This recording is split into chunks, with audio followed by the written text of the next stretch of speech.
Hello everyone, today we are going to discuss the low-level design of game of chess. In last few months and in last few years, this question has been asked in Amazon HD1 and HD2 interviews.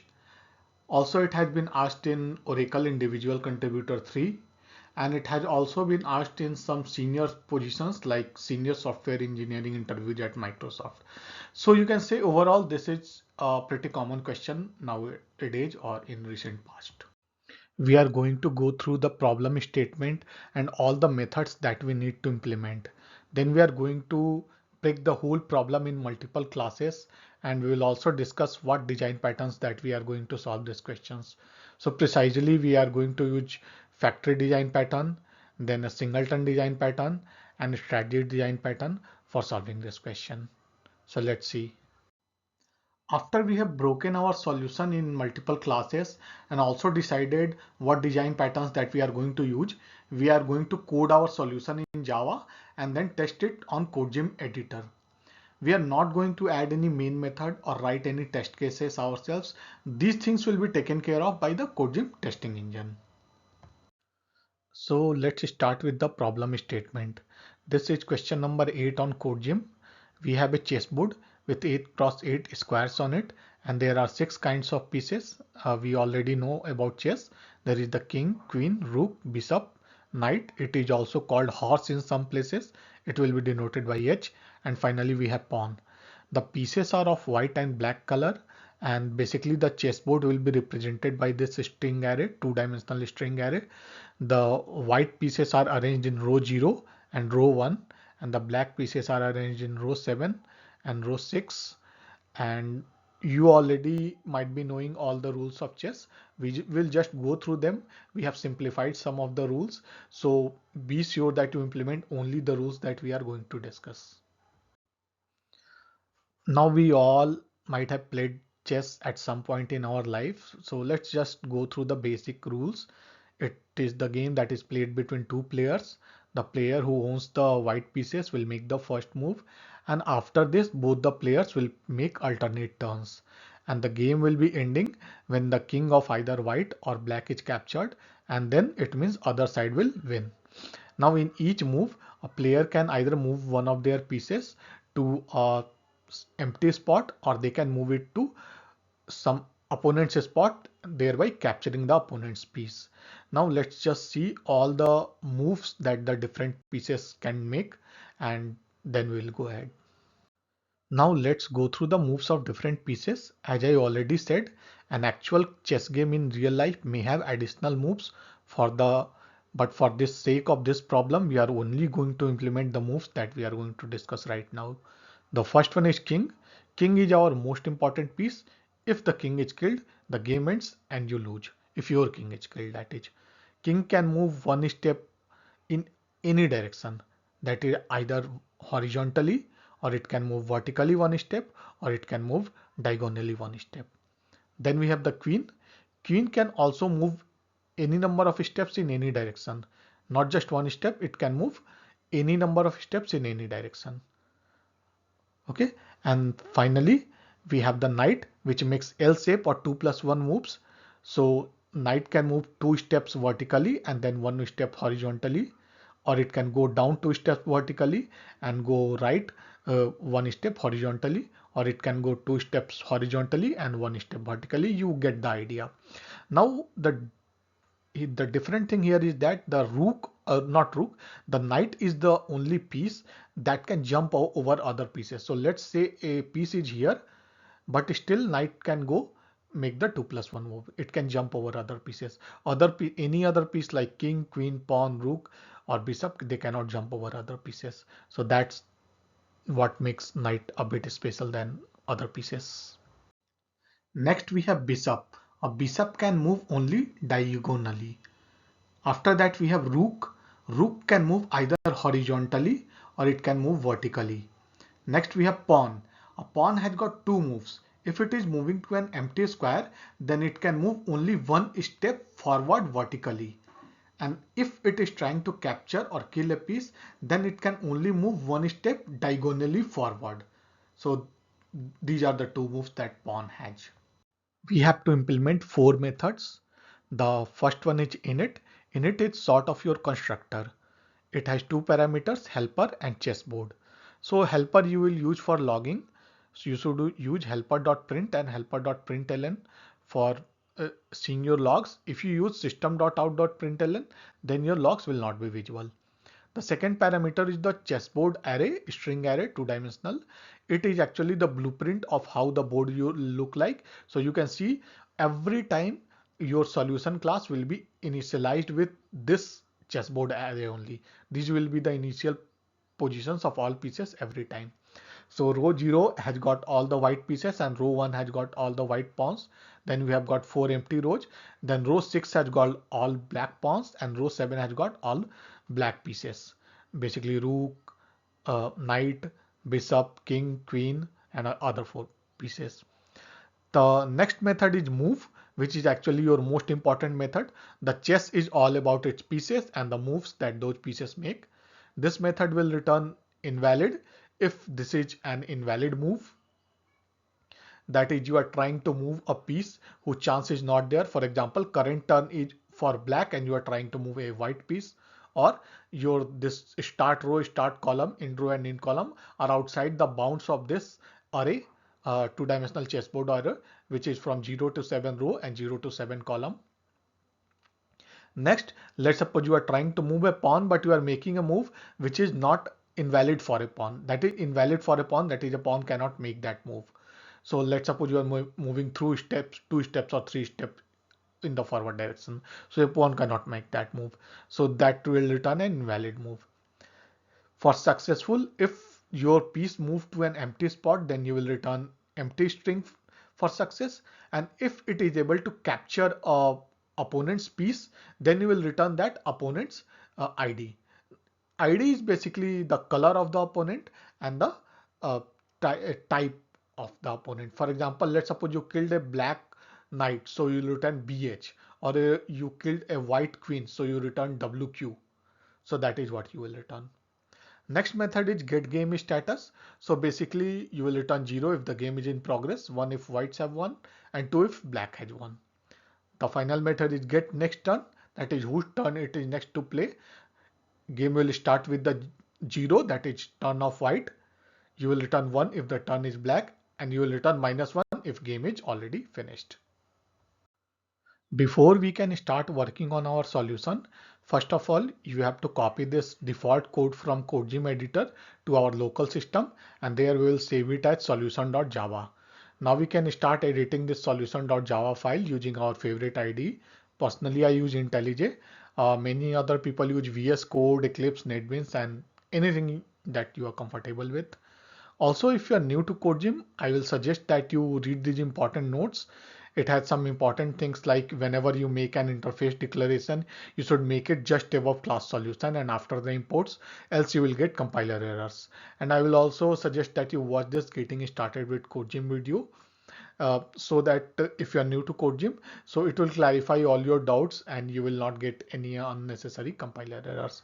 And this is question number 8 on CodeZym. So let's get started. Next, I have broken all of our solution in multiple classes. Do not get overwhelmed by seeing so many classes. I will just explain it.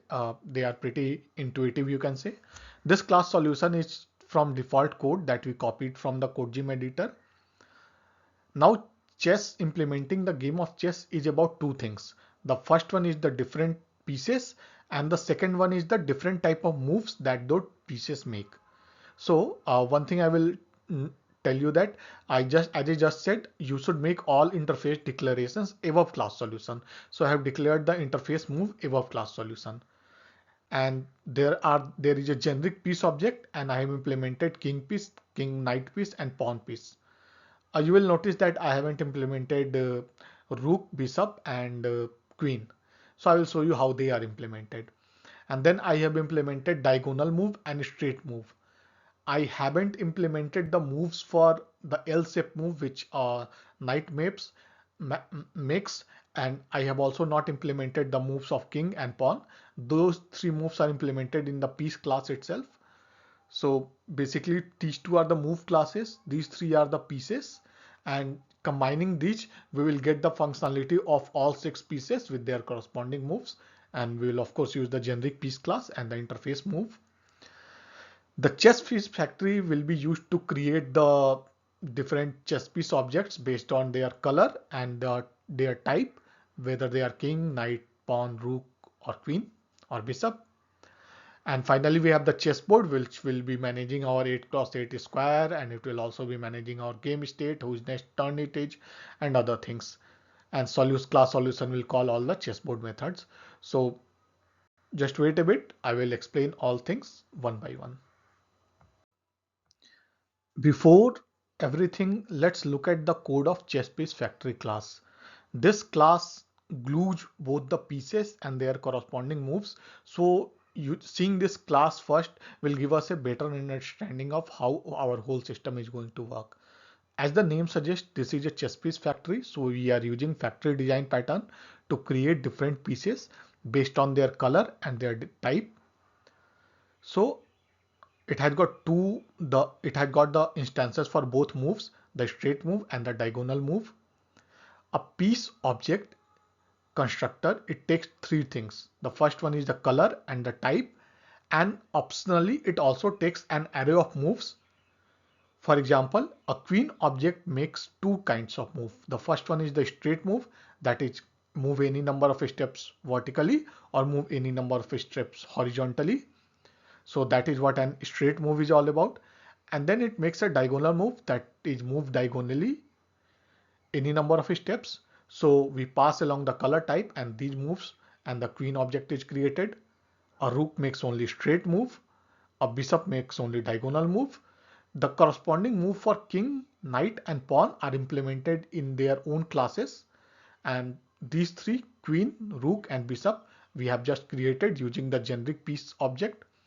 You may argue, why didn't we created separate piece objects for queen, rook, and bishop also, like we did for king piece? We could have done that, but as we know, the moves that these 3 pieces make are actually quite similar. So straight move is made by both rook and queen, and diagonal move is made by both bishop and queen. So if we have put the moves in separate classes, then it would have led to duplication of code. So we wanted to avoid that. Why we add more code unnecessarily?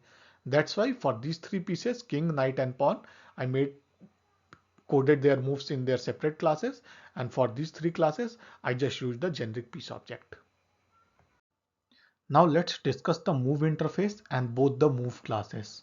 So move interface has the method can move, which takes in a chessboard object and the starting position and the ending position. So the first implementation is diagonal move. Diagonal move is made by you can say it is made by a queen, and it is also made by a bishop. So in diagonal move, we check the validity of a from movement from start to end position in 2 ways. First, if it's a diagonal move, then you have to move by both horizontally and vertically by the same amount. So the difference here is +1. It has moved 1 unit along x-axis and 1 unit along positive y-axis. In this move, the piece had to move 1 unit along the negative x-axis and 1 unit along the negative y-axis, and so on. So this is the first check that we do in the diagonal move, that the row delta and column delta is same. Second, we know that these pieces, both the queen, which makes the diagonal move, and the bishop, which also makes the diagonal move, these pieces cannot jump over other piece. So we have to ensure that there is no hurdle in their path. So we go from start row to the end row and basically trace the whole path, and if there is a hurdle, then we return false, else we return true. Next we have a straight move. So in case of a straight move, it is either a vertical move or a horizontal move. This move is made by either the rook or it is made by the queen. So in case the movement is horizontal, their row will be constant and column will change. And if it is a vertical move, then your column will be same and row will change. So here also we will check either start row should be equal to end row or end column should be equal to start column. So that one of them should be constant and other one should change. If it is not the case, this is an invalid move. Also, both these pieces, queen and rook, they cannot jump over other pieces. So here again we trace back the path. Now here we have to trace in both the cases. Here we are tracing in case of a horizontal move, that start row is equal to the end row, and we trace the whole path and see if there is a hurdle, that is another piece is there of the same color or different color. If it is not there, then we return true. And here again we do the same check. If it, in case of a vertical move, if there is a hurdle, then we return false, else we return true. Now that we have gone through both the move classes, let's see how they are used in the pieces or the different pieces or the generic piece class. So we have got the class piece, which is actually inherited by all the different pieces like king piece, pawn piece, or knight piece you can say. Each piece has got a color and a type. Color can be white or black. Type can be king, queen, rook, bishop, pawn, etc. Piece has got two constructors. It takes only color and type, or additionally it can also take an array of moves, and it has got a default implementation of the can move method. So what we need or what we want to know about a piece is, given the set of moves it is allowed to perform, can it move from this starting position to the ending position? So let's take the example of a queen. It has got vertical move and it has got a it has got a diagonal move and it has got a straight move, which is a combination of horizontal and vertical move. So we will check first of all, can queen reach from this starting position to ending position using a diagonal move? If it is able to reach, return true. Else we will check it with a straight move, that is, can it reach there going either horizontally or going either vertically? If it is able to reach, then we return true, else we return false. Also, there are other classes like king piece, pawn piece, and knight piece, which have got their own move implementation. For example, in the king, we know that it is able to move only one unit, either horizontally or vertically or diagonally. So its row delta and column delta both should be less than equal to 1. So that's what we verify in the can move method. And let's see the moves of other pieces. Next we have the knight piece and the pawn piece. Knight, as we know, makes 2 plus 1 or L-shaped moves. So it can either move 2 units horizontally and then 1 unit vertically, or it can move 2 units vertically and then 1 unit horizontally left or right. So that's what we are checking here, the can move method. The row delta, that how much it moved horizontally and how much it moved vertically, it's 2 1 or 1 2. Next we have the pawn piece. A pawn has got two moves if you remember. If it is moving to an empty square, that is board.getPiece equal to null, then it is allowed to make only vertically forward move, that is its column should remain constant and it should move exactly one step going forward, that is vertically forward. So that's what we are checking here. Also there is the second move where it is trying to capture a piece or kill a piece. So in here the end, there is a piece at the end position and its start and end column must be, the difference must be of 1. So it moved either one place left or one place right, and again it is also moving vertically because this is a diagonal move. So again we have the check for 1 unit uh, uh, forward vertical move. So these are the two different checks that a pawn has. Also, just to remind you, here is how the chess piece factory class looked like. It created different pieces based on the different moves and the different piece objects and the generic piece object. Also, it used factory design pattern for creating the different pieces.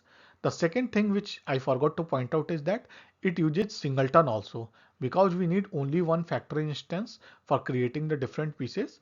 So we have actually made this a singleton. So you should mention these things, small things in interview also, that okay, I use the factory design pattern and I use the singleton design pattern and a strategy pattern for the moves. So this you will actually get bonus points by the interviewer if you actually point out that these are the things that you have used. Now that we have seen how the moves are made and how the pieces use that moves and how the pieces are created in the chess piece factory. Let's take a top-down approach and see how everything works. So our code in class solution will be called by the CodeZym testing engine. It has a init method, a move method, a get game status, and get next turn. So init method is our constructor. It initializes the chessboard, and then we have the move method. So actual code is in the chessboard class only because it is simply calling the methods of the chessboard class. And there's just one small thing that it is doing here is in case of get next turn, if the game has already finished, then it returns -1, else it simply returns the value from the uh, chessboard get next turn method. Now, class solution calls the methods from class chessboard, which has got all the methods and it actually manages all the data structure. It has got the board, which is nothing but 8 cross 8 pieces, piece objects. It has the instance for factory for creating the chess pieces. It also has a variable for managing the game state and the next turn and the methods to return the next turn and the game state, and is valid to check whether a move is out of bounds of the this board. So let's go and see the different how the chessboard is initialized and how the move is made. And also this is the get piece method that we have been using to fetch the corresponding piece from this board. The chessboard is initialized from the class solution init method, and it takes a single chessboard object. We already saw this two-dimensional string here, which gives us the blueprint for this whole board, which is actually 8 cross 8 square. I have not written anywhere 8 cross 8. I have used board.length and board 0.length so that we can implement it for any rectangular board. So what it does is it simply goes through all the rows and all the columns, and if the length is greater than equal to 2, that is we have a piece there. If there is no piece there, it's an empty spot, then it will be null. And if there is a piece there, then it takes this string and creates a new piece. So this is the color and this is the type. So the color is the character at 0th position and type is the character at 1th position. So this is a white rook, white horse, black queen, black bishop, and so on. So it uses the factory instance that it has. It has the singleton factory instance and it uses it to create the corresponding piece and assign it to the corresponding row and column on board. So this is how it is the chessboard is initialized. Next we have the move method in class chessboard, which is the most important method. So what this method does is it basically checks whether a piece can move from this start position, that is start row and start column, to end position, that is end row and end column. So it checks all the invalid conditions, and if the move is a valid move, then it moves the piece and updates the game state and next turn, and also returns if in piece opposition's piece is killed, then it returns that opposition piece code, that is color and type. So if the game is not active, that is someone has already won, then it will be an invalid move. If there is no piece at the starting position or the end position is out of bounds, then also this is an invalid move. If there is a piece at both the start and a piece at the end position, but both the pieces are of the same color, so a player cannot kill their own piece, so this is an invalid move. Or if the start piece cannot make that move from start column, that is start position, till end position. For example, you are trying to move a pawn 3 steps, or you are trying to make a L-shaped move to a queen, then these are in examples of invalid moves. So in this case, the move will be invalid. Now let's see the case when move is valid. So we'll mark the start position as null, that is start row, start column as null, and the end position will be taken care of by the start piece, that is the piece at the start call and start row and start column. The turn will be updated. If it was white's turn, then it will become black's turn. Also, if a piece was there and that piece was a king, then the game state will change. So If the black's king is killed, then it means game state will become 1, that is white have won. Else if the white's king is killed, then black has won and the game state becomes 2. If there was no piece, then we simply return a success with an empty string, and if a piece was indeed killed, which includes a king, then we'll simply return get color plus get piece type. The WH or WK for king, WQ for white queen, or BB for black bishop. So this is how the move method on the chessboard works. Now that we have completed our solution, let's test it. Before pasting this completed solution to the CodeZym editor, we need to take care of one thing. This is the code which we uncommented when we copied our code from CodeZym editor to local, and this gave us the autocomplete and also saved us from the compiler errors. So let's comment it back again before we can copy it back to the CodeZym editor. This is actually the helper code, so we uncommented it and let's paste it here, and now let's run. So all test cases are passed, so actually you are not able to see, so let me just run it again. So it compiles and all test cases are passed, so let's submit it, and so that it checks for all the test cases, not just 1 or 2 sample test cases. Now the code has compiled, and the basically test case number will keep on changing. For example, till now 7 test cases have completed. As more and more test cases passed, this test case number will keep on changing here. Now that all test cases have passed, we are indeed confident that our solution was correct, and so this question we have successfully completed. Seeing your code pass all the test cases gives you the confidence that if you get this or similar question in an interview, then you will be able to do well there also. I will be putting all this code in a blog and put the link to the blog in the description section and also in the pinned comment section. I wish you the best of luck in your interview preparation, and I wish that you get the job and the salary that you are looking for. You can reach out to me on anytime on LinkedIn. I will put my LinkedIn account in the description section and in the pinned comments. And keep trying other questions from CodeZym and keep improving. Wish you the best of luck again, and thanks for watching.